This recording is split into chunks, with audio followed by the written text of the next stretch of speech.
Hello and welcome everyone to Ananke's Literature Festival. I'm absolutely thrilled to welcome Gautam Vegda for another year of a delightful fireside chat. A little bit about Gautam Vegda.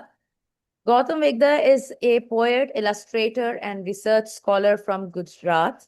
He has authored a couple of poetry collections, namely Vultures and Other Poems in 2018, and A Strange Case of Flesh and Bones in 2019. His works appeared in the Bangalore Review, Yearbook of Indian Poetry in English and different poetry anthologies. He was invited as a poet to the International Youth Poetry Festival in China in July 2024, representing Indian poetry in English.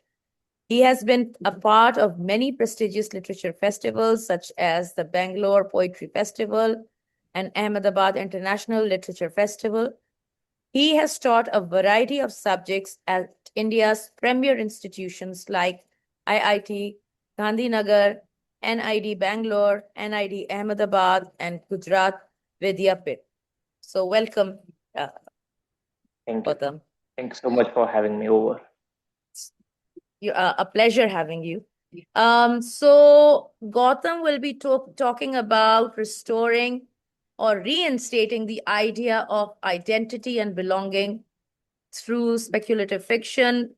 But I will actually let Gautam explain more what he's going to talk about. Please, Gautam, go ahead. Yeah.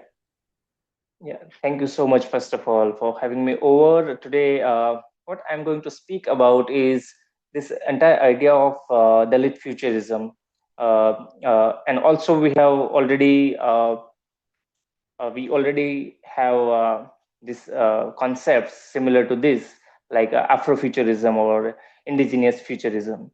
So, what does this do? That it is a cultural and artistic framework or a methodology that tries to imagine future and which is free from oppression. So, mostly Dalit futurism will talk about a world, a techno utopia that talks about the world free of caste, free of untouchability, free of caste or racial discrimination, free of gender discrimination, and it will try to imagine or reimagine their own world of tomorrow.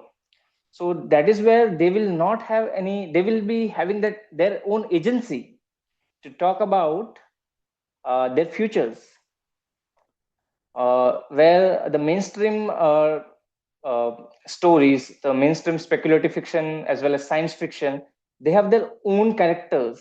They have this caste and class blindness to that idea of the speculative fiction and the speculative world that they have created. So while talking about this, I'll be talking about how again the social hierarchy continues even after the technological advancement. Because if you'll see in India that we have reached Mars, we have reached the sun, we have reached, like, not to the sun but one of the missions for sun. We have uh, gone to the moon and everything, but still the manual scavenging and the cleaning of the sewage or the septic tank is still done manually by the Dalit community people. And every year, hundreds of Dalits die due to drowning in the septic tank, or maybe uh, they are also prone to environmental as well as caste ridden kind of hazards that they encounter while they do not have any safety measures, safety kits with them. They enter the septic tank and they die. Sometimes they also get some sort of chronic disease, bronchitis, asthma, TB, or something like that. So again, no matter how much technology evolves, but the access to technology is still as far as the stars from the Dalits. So that's why I think Dalits should have, I think, if not in the real world, at least in the literary world, at least in the world of imagination, that the Dalits should have their own, should have the agency and the autonomy over the technological advancement. It might talk about how technology also does some sort of surveillance over their resistance, over their resilience, over their some sort of disregard to the system. But in that sense, I think this idea of Dalit futurism gives this idea, or reinstate the idea of liberation and agency, where they have some alternative world, alternative timeline, where caste hierarchies and untouchability or different other caste discriminations, they do not exist, or if they exist, there's this fierce challenge, that there are fierce questions that being asked to that system. And largely it comes at the alternative level of the mainstream uh, techno future kind of, or maybe speculative kind of uh, literary imaginations. But it is more like movement. It is not a hobby. It is not like some sort of entertainment in terms of literature, but some sort of reclamation is taking place. Some sort of democratization of literature, literary spaces is taking place. So they ask questions like, there are these statements when they try to democratize the space. They say that the star belongs to all, and this thing can be reflected in this literature, this kind of literature. So my most of my literature, the recent literature that I have written, some of my poems, my haikus, and some of haigas. So haigas, the haiku and the artwork that I have done. And this artwork, this digital artwork, as well as manual artworks, these artworks are also one of the parts of digital storytelling, digital Dalit futurism, where we also create through visuals our own world, where we decide on how we will look. We decide that how would our aliens look. We will decide that how would be the cosmic reality from our point of view, and we will be able to create the visual world that suits us, right? So it's not always that somebody outside the community, somebody outside the experience comes and portrays us in whatever way it suits them, right? So that would be the idea that I'm going to speak in detail today. Yeah. That is amazing, Gautam. And, you know, even now that you've begun the conversation, I have so many questions to ask you. And you talk about Dalit agency, especially, ha- uh, that it should be included in literature. So, why should it be included in literature? And what would be the what impact are we? Uh, what is its impact? Sorry, can you come again, ma'am? So I'm saying, we're talking about literature and the inclusion of agency when it comes to Dalit realities. So why is it important, and what is the impact?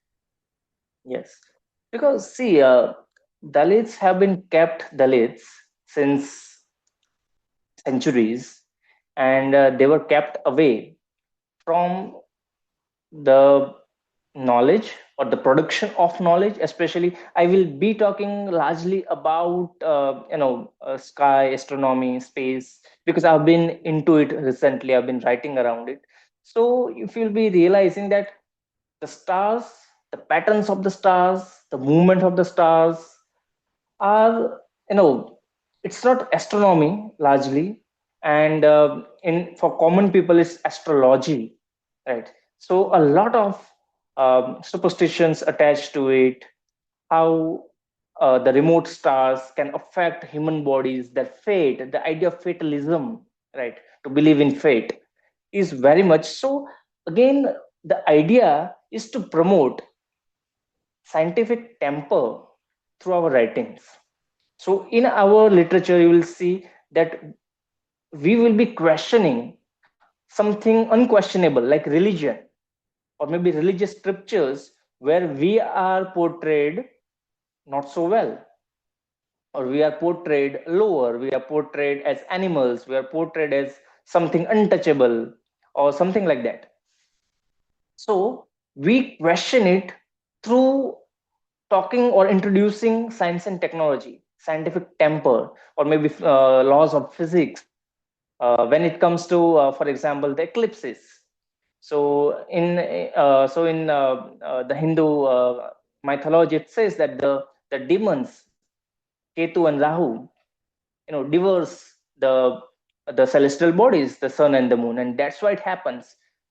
But our literature, because when I have just recently written a story where I have discussed this, there are characters that are discussing. So the character who is a privileged guy who has always gate kept scientific knowledge, mathematics knowledge, and the knowledge of the timekeeping, because only they know through their panchangas that when would be the next eclipses and everything. So it was always taken, always kept away from the access of the common man. So now our through our literature, so we are subverting it. We are asking rational questions that this is just a shadow of the earth. Where is this Rahu and Ketu demons? There are no demons. So again, asking this rational questions to the authorities, and authorities, the religious authorities, cultural authorities, and whosoever the authorities can be. So we ask this question to subvert the power, and we try to also reclaim the knowledge, the agency to generate knowledge, because this is the age of digitalization, the digitalization of the knowledge. We can always search on the internet, we can listen to YouTube videos, we can attend online courses on astronomy and astrophysics, and we can learn, we can demystify, because the knowledge has been mystified.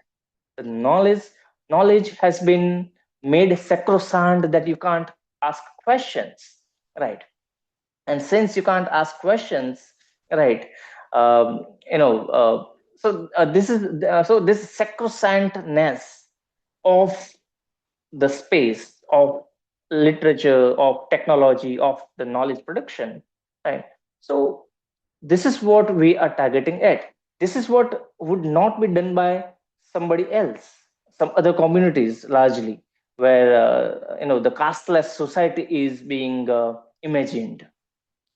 Another thing, that we are also bringing this caste or maybe race or gender, whatever the discriminatory category we talk about.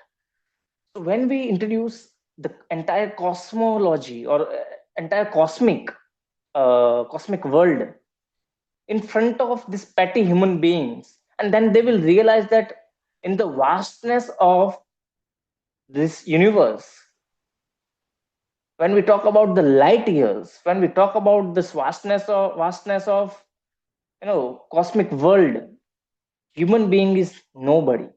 These systems, these systems are nothing compared to the scale of light years, the scale of our galaxy, the scale of the entire galaxy cluster.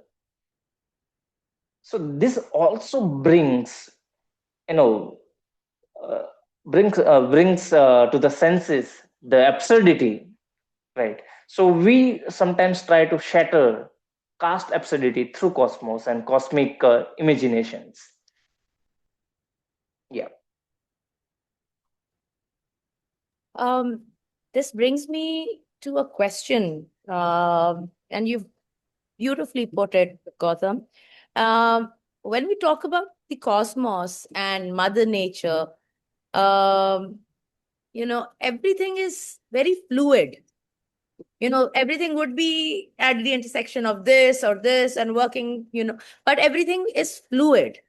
And we have, in fact, we have segregated those elements uh, segregate Mm. into caste and color and race and religion. Do you think that way? Yeah, exactly. I see also from that point of view, but the thing is, what works here in between is power, right? Who has got the power to produce knowledge?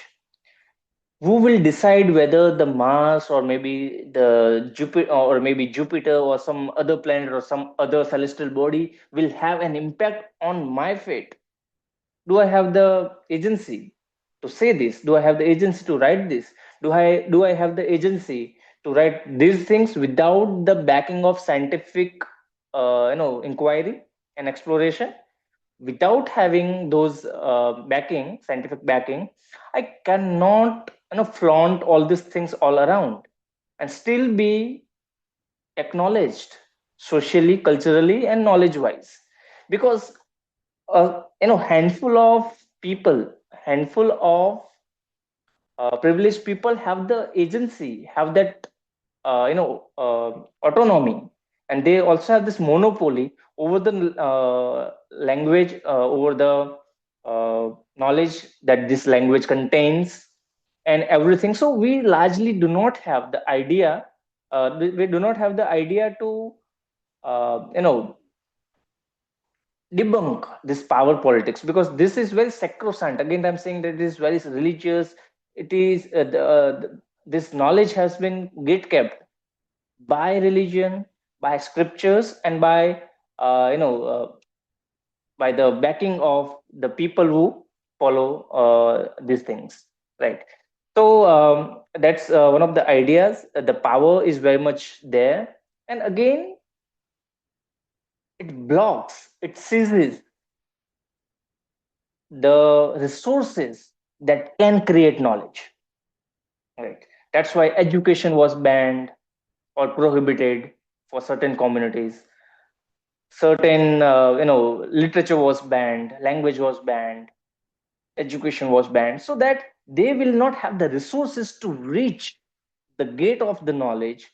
And that's where the power comes in. That's where they will decide what would be your name. They will decide when you would be born, or the things around the events of from birth to death.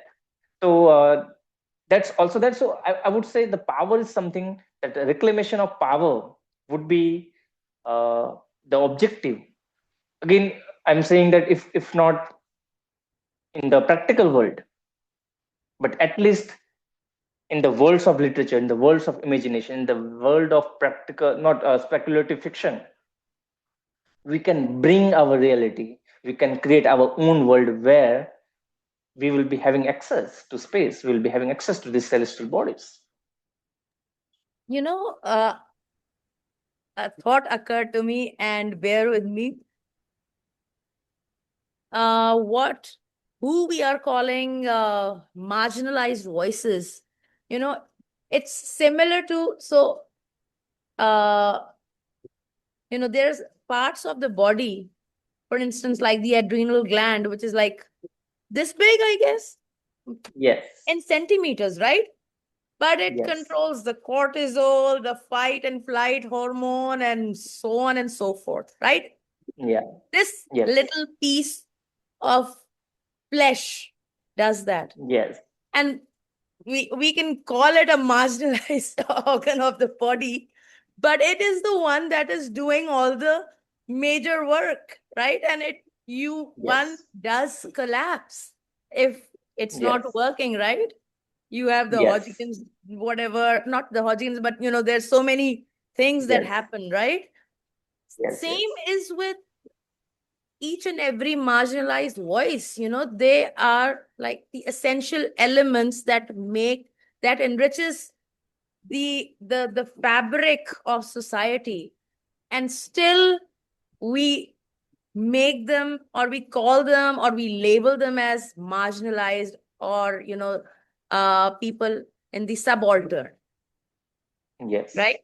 Mm, and mm. and and how do you embrace that space or reclaim that space through your work? How do you do that?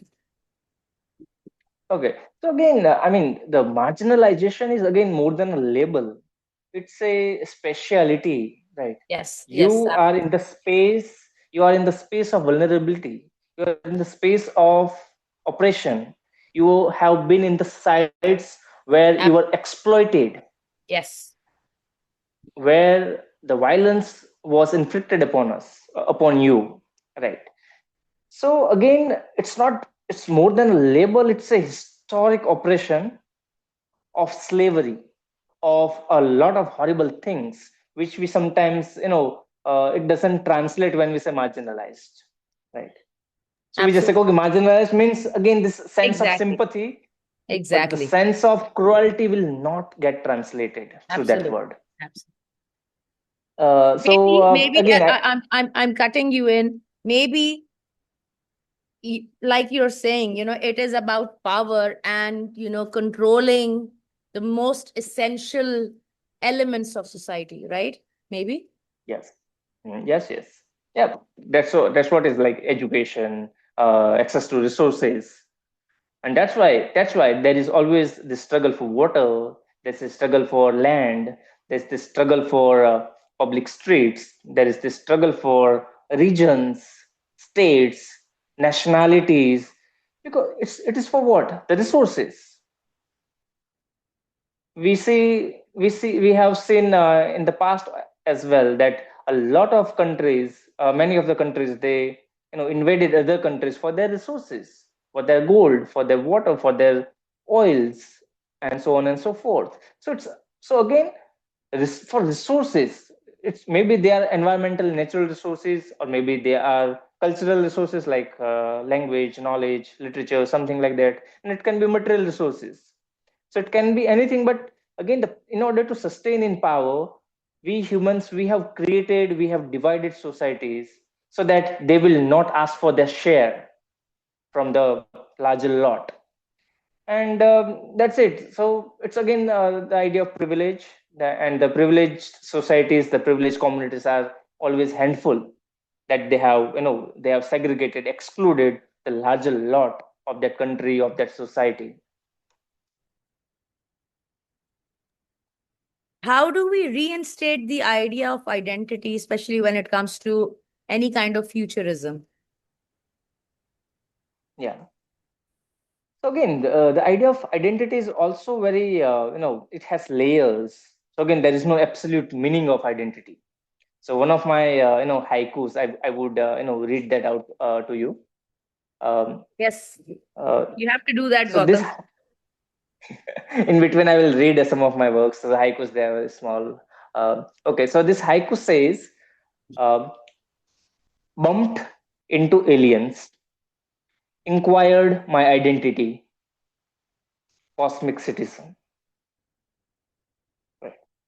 Bumped into aliens, inquired my identity, cosmic citizen. So when I'm on this earth, you will call me a Dalit, you will call me marginalized, you will call me a woman, you will call me a black, you will call me something else, you will call me uh, like whatever you can call me. So based on your your idea of discrimination. But when I space travel, if I do intergalactic travel, if I do interplanetary travel, when I have the control over the ship, I am navigating the ship, I am navigating through the space. And what if I come across an alien from the different civilization? And when an alien comes to me, so bumped into aliens, inquired about my identity, and I said, cosmic citizen, right, who you are. So it's about surroundings. So when I'm in the vastness of cosmos, someone says me who you are, I'll say I'm the man of cosmos. I'm I belong to this cosmos. And there will be no discussions about the divisions. I would not say that I come from the Milky Way galaxy, I come from the Andromeda galaxy, I come from the Sunflower galaxy. I would just say the cosmic galaxy, or maybe the cosmic world that I belong to. And that's where this idea of fraternity comes in. The alien will also treat me as a brother or brotherly idea. So our literature, for example, this is what is my creation. So what all thoughts would have come through when I have written this haiku? Because this question is the question that I face every day. Every day people ask me, what caste do you belong to? They ask me what district, what state you belong to. They ask me different questions. This question, this constant exploration, this constant investigation of my identity is endless. It's never ending. And I also have the question, and since you look at the trauma, you look at this historical trauma that we have been facing this every day, and when I get out of this system, out of this planet, I somebody asks me, what is your identity? You can think that behind my eyes, what all questions, what all thoughts would have run through. What should I tell? Should I say a Dalit? Should I say Indian? Should I say something else? Should I say something else?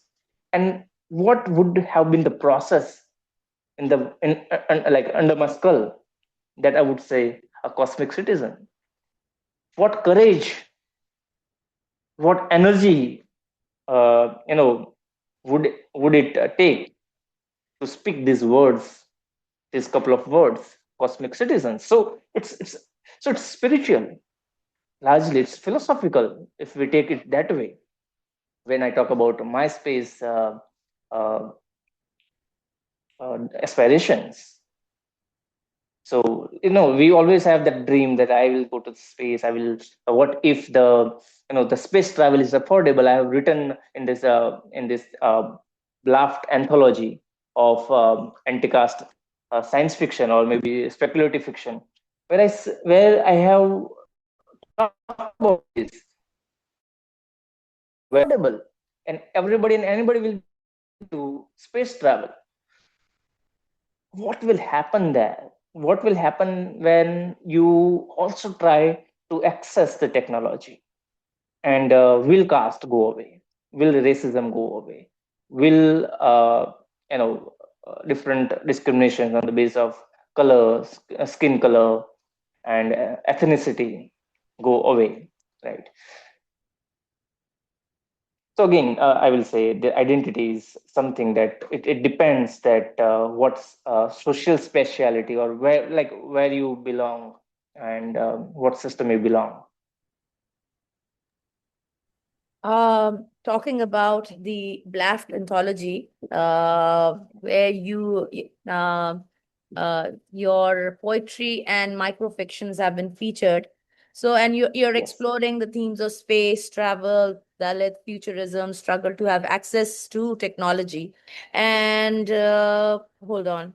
Uh, um, Wait. I have a question. So in this, what I'm trying to ask you is, how do we create our own world of resistance and emancipation while reflecting our cosmic and scientific aspirations? Okay. So when we talk about this reclaiming, reclaiming the space, right? So it is more about the democratizing space, right? And that's why I also mentioned in the beginning of our talk, where I said the sky belongs to all, right? Because the question would be, the what has stopped me from observing the space, observing the night sky, the wonders of night sky? Why I didn't know? So there's this polar star, right? The polar star doesn't move because it's on the celestial polar. If it is there, it doesn't move because, like, it moves very slowly, and it stays there because it is somewhere at the axis of this earth, celestial axis of this earth, and it cannot be observed in a way. So it will not move like other stars. We have always been talked about those stars when we were in schools, in colleges as well, that the star, the polar star, it has got some mythological references. And only because that star, the name of that star, the Dhruva's bhakti, the devotion of that Dhruva was so unmatchable, and it was like immovable. Since it was immovable, that's why the god put him in the space, made him a star to become, immortal. It will be there.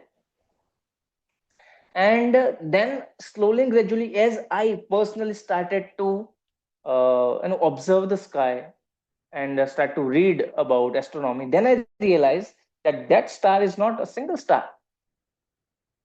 It's a three-star system orbiting around one another, right? Which we do not know, which our teachers never taught us. Why would this knowledge contained, where would it um, uh, where would it be stored? We don't know. And we never had any access until this knowledge has become democratized on YouTube, for example. When I talk about polar star, when I search about polar star, it will say that it's a three star system. When I just search on the internet, it will talk about it. It will give me the pictures, the images through telescope, as well as through some stimulations. That's why I think reclaiming of this gate kept knowledge about mathematics, about the calculations, about the timekeeping, about the production of the cosmic knowledge is get kept in a way, and we have to question, we have to hurt those agencies, we have to hurt those system through through whatever medium it is possible. Be it you do it practically, if practically not possible, we try to write poetry around it, we try to teach. When you become a teacher or a professor, you teach in your classrooms. Whenever you meet people, when you have the opportunity to address a larger mass, you try to impart that knowledge to them, and in whatever way possible. So again, this anti-caste politics is not limited to literature or maybe textbooks. So it's actually a movement, and this movement should be doing some sort of mass mobilization, even at a slower space or pace, but it should do, right? Okay, my last question before I would like you to read a bit of your work Yeah. is, and I've just completely forgot my question. No, Um, no, you just take your time. yeah. Um, what was my question? It was a really good one, if I may say so myself. Um, yes, we're talking about access and we're talking about democratization, right? So Hmm. we do have access to technology, to internet, access to the extent, we have YouTube and we have uh, platforms like Wikipedia, which may or may not sometimes be very, Yeah, authentic, but accurate. we do have Hmm. access to a lot of information. But on the other hand, all these tools of, uh, you know, that would emancipate us, they are in control of the powers that be. That's one thing. Yes. And Yes. and another way of uh, that is an obstacle on the way to democratization and emancipation is the flood of information, the algorithmic biases, the bots, and so on and so forth. Hmm. How can we envisage a future and a futurism in this context? If my Yeah. question is making sense. Yes, yes, absolutely. So again, this surveillance is very much there right now. A lot of uh, anti-caste as well as other parts of marginalization. Um, like the stories of AI surveillance is getting in slowly and gradually. And again,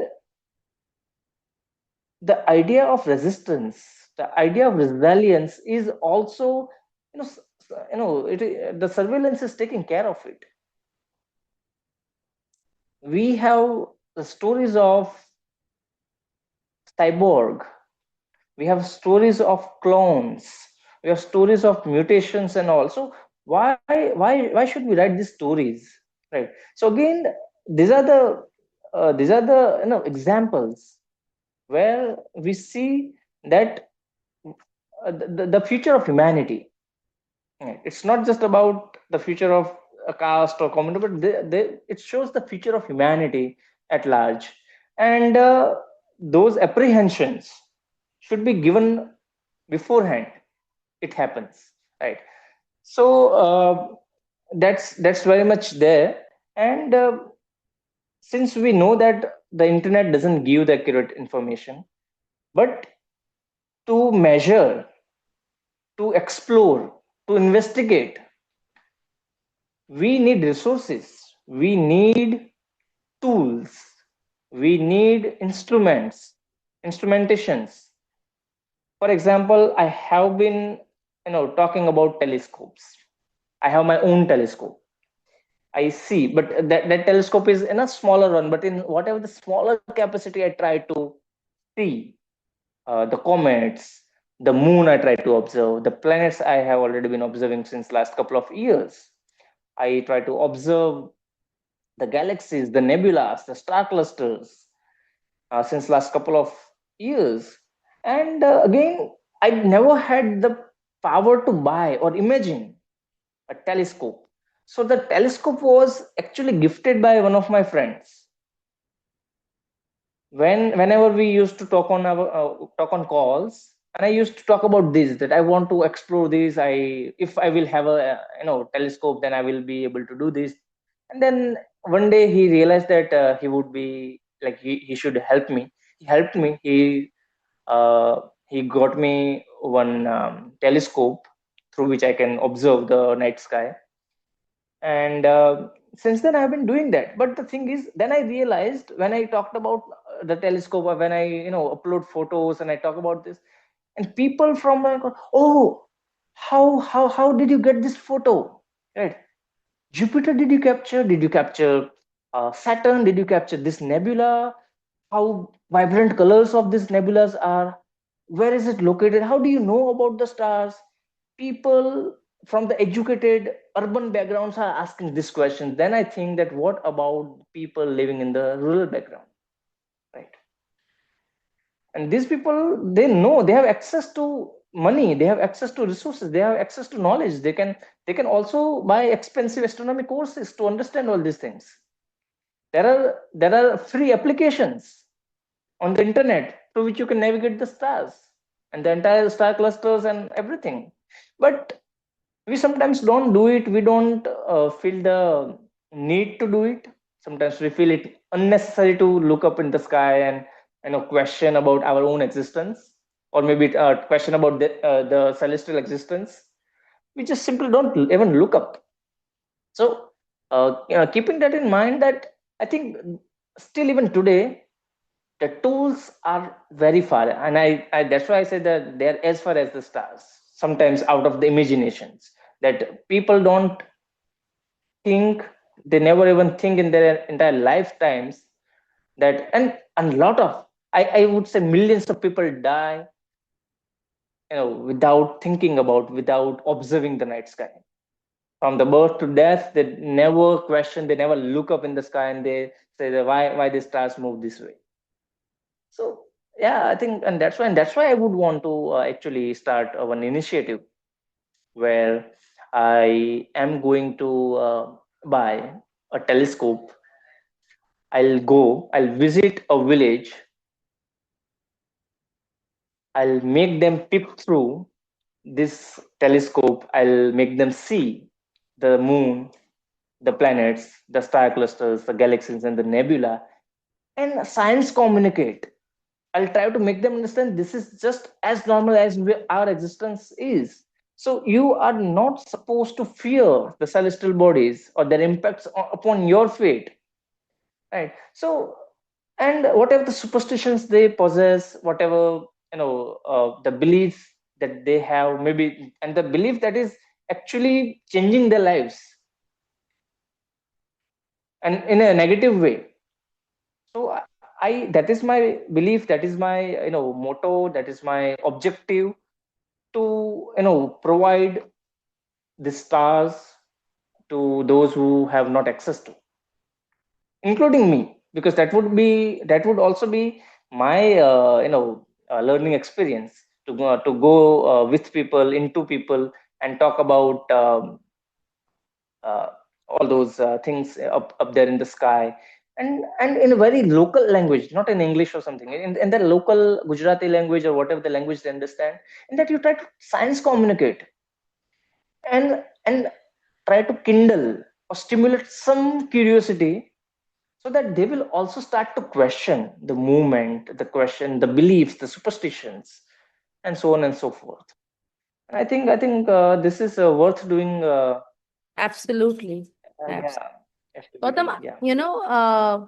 why it's worth doing is, listening to you is, and why do people, millions of people, yes, they die, they pass away without even wondering or looking up in the sky and seeing, billions and trillions of stars, is, and the fear and the superstition, all because of not getting access or education. Because if they get education, if they get access, you know and they find out that, there is no limit, like you said, it is, whatever is out there, it's not a big deal, right? I mean, not a big deal in Yes. the sense that, you can see it, you can observe it, you can learn from it. If, our vision is expanded, that is Yeah. subversion. And Yeah. the Absolutely. powers that Absolutely. be does not, they do not, uh, Hmm. they do not want that, that people do open their eyes and they are Yes. unafraid. They want people to be, shackled in superstition, shackled in, uh you know uh fear, right? Yeah. and Yes. and Yes. uh, and with this, I would like you to end. uh, the end note should be something from you. So I would like Yeah. you to share something with us. Yeah. So again, I have a few haikus, right? Science, and these are haigas actually, but I am not able to like here show the illustrations with that. But I'll share that with you after this. So another one, like it's about the caste profession where Dalits were made drag dead animals. So I have seen a lot of my friends uh, dragging dead dogs and cats, and because it's small, so in size. So where there is some cat or dog or some other of the similar kind of animal dies, so they simply tell somebody from the community, some boy, and say that you just drag it away and just dispose it anywhere, wherever you want. So that person will tie it by its leg, will drag and will throw somewhere outside the village. And that is that person's duty, caste profession. That that child is in the school, it's as bright as some celestial body, he's a star. So I talked about the comet, right? So I wrote it this way, that the wading comets dragging dead dogs leave dark trails. Wading comets dragging dead dogs leave dark trails. Now, like comets are, they just soar freely through space because there is no that there is no air, so there is no friction, so it's frictionless. But we the comets, when we move, because we have this burden of a dead animal, we have this burden of caste, so we are like the comets. But when we try to move, we wade like we are wading in the mud, right? It's so thick that we can't soar like the comets, the general comets. So wading comets, dragging dead dogs, leave dark trails, mostly it's bright tail. But when you see, why we call ourselves here as a comet, because when you drag the dead dog, at last you see that in the on the road there will be a trail, there will be a streak, there will be a mark of something being dragged. So that's why I said that we are comets. So wedding comets dragging dead dogs and leave dark trails. So the dark trails is the pain, the torment. It's not bright, it's not dazzling, just like the comets, the celestial comets we see. So again, I try to personify the comets, or maybe I try to be a comet and try to see my world from the lens of space, from the lens of cosmos. Another thing is of the same kind of background, the crescent moon, unreachable. I got a cattle rib. So when I'm small, I just looked at a crescent moon. So it is like that. So I want it. I want to play with it. And I said, but I tried to reach, but it's unreachable. We can't reach the moon. And it's crescent moon, but I wanted something like that. And then when I just looked around, I found a cattle rib. So the rib is always like that, white rib. So I just got it and I got happy. Right. So again, the dream of reclaiming the moon, the dream of reaching the moon. But again, I know that I have my own limitations. I know that also there are no resources that I can reach there. That's why unreachable for me. So what I could get is a piece of rib. It's just like a crescent moon. But why? So it also has the entire ecology of it, that we were made to deal with dead cattle. Why wouldn't I get something else similar to that? I might get sickle, I might get something else which belongs to that, but I got cattle reap. Right? So again, this struggle, the like internal as well as what I see and I observe through my telescope, is so much that I still try to make sense out of that. So I will try to end this with my last haiku, where uh, and it goes like that. So we are born out of star stuff, right? Because these things were not around. It was just hydrogen and helium, and out of that we all became. So we are all part of star stuff. Star stuff propel me starwards after I die, right? Why I said this? Star stuff propel me starwards after I die. So why I say this? Because in many of the villages around me, they do not have their own crematorium or burial land. Many of the villages are there. So there is this question of you know uh, cremating and burying those the dead bodies. But sometimes they do not have it, and there are other crematoriums and burial lands, but of other communities which they do not allow because they don't consider them their own. So that is, and also vultures are extinct now, almost, because vultures used to come and eat. So if we throw our bodies, the vultures will come and eat it up, as per the natural law. But the vultures are no more now. Due to diclofenac drug, they are also extinct. So what to do with my body? So I say that I know that when I will die, this question will be there: where to die, where to bury me, where to cremate me. So I request that when I die, to propel me towards a star.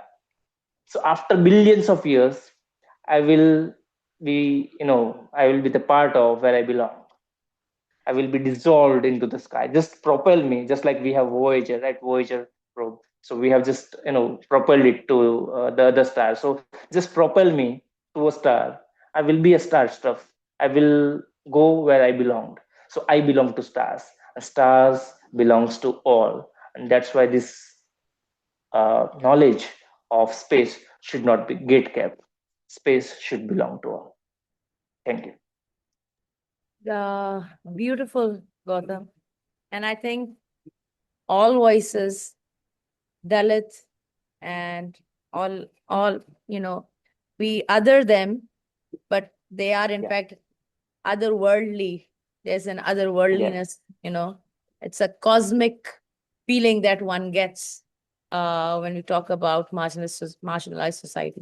When we talk about, you know, uh, yeah, when we talk about Dalits. So thank you so much. This was really beautiful. Your poems, Thank you. they Thank you so always, much. whenever I listen, whenever I read them, they really stir me. So thank you so Mm. much for that. Yeah, thank you, and yeah, thank you so much. I just enjoy. I am always delighted to be part of this. Well, because most important thing and was most fabulous thing that I feel coming over here is always one to one. It's not panel. Most of the festivals are like that, and also we have panels also on this festival. But when you give me ample time to speak about myself, I just love it. Yeah. Yeah, it is a truly pleasure, and I enjoy it as well. There's so much to talk about, and so much to learn, and so much to think about. And thank you so much for that. So much. Thank you.